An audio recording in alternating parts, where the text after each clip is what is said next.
Good morning, Helen Zaremis with ABC News. The United States has just recorded its deadliest day of the coronavirus pandemic.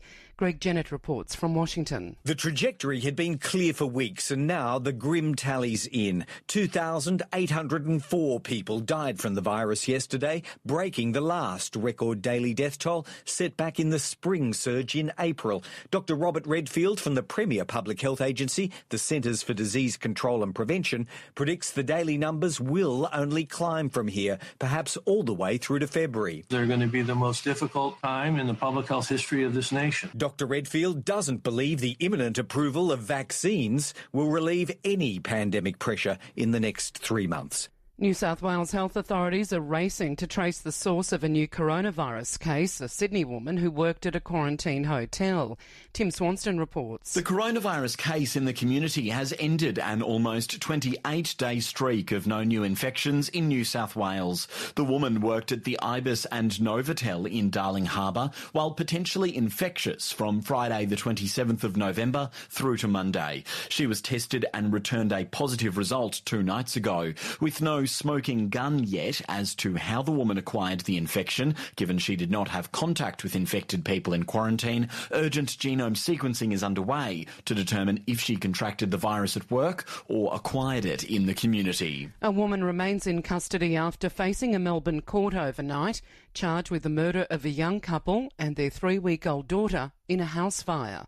The details from Yvette Gray. Police arrested 46-year-old Jenny Hayes yesterday and charged her with 3 counts of murder and arson causing death after a blaze engulfed a Point Cook townhouse on Wednesday morning. 19-year-old Abby Forrest, her 25-year-old partner and their newborn daughter Ivy were killed in the fire despite the efforts of neighbours to save them. The accused briefly appeared in court last night. The court heard the relationship between the accused and deceased had not yet been disclosed, and it was her first time in custody. She will appear in the Melbourne Magistrates Court for a committal hearing in March next year. Tasmania's lower house will hear more speeches on proposed voluntary assisted dying laws after the bill secured the support of the Premier yesterday.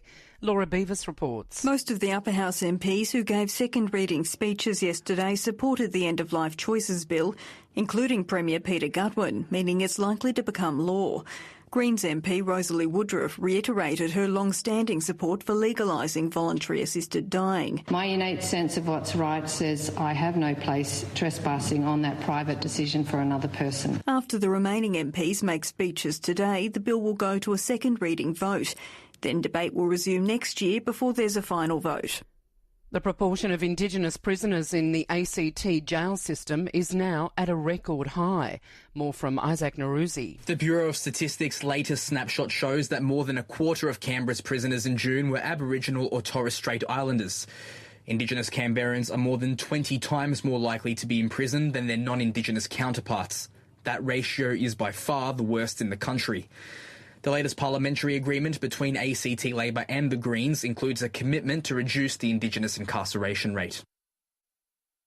A dog will be reunited with its owner today after being found almost 500 kilometres from its southern New South Wales home. Police were called after Speck, the black and white cattle dog, was found in a car in central Sydney. The driver said she found Speck wandering in Yass and, believing it was lost, drove the dog 3 hours to Sydney. After extensive investigations, police found Speck had dug under a fence and left its home in Yass before being found alone by the driver. In cricket, Queensland batsman Joe Burns says he'll use this weekend's Australia A game against India A as a warm-up for the first test. Burns has all but cemented his place as one of Australia's opening batsmen for the match on December the 17th after Dave Warner suffered a groin strain during the one-day series against India.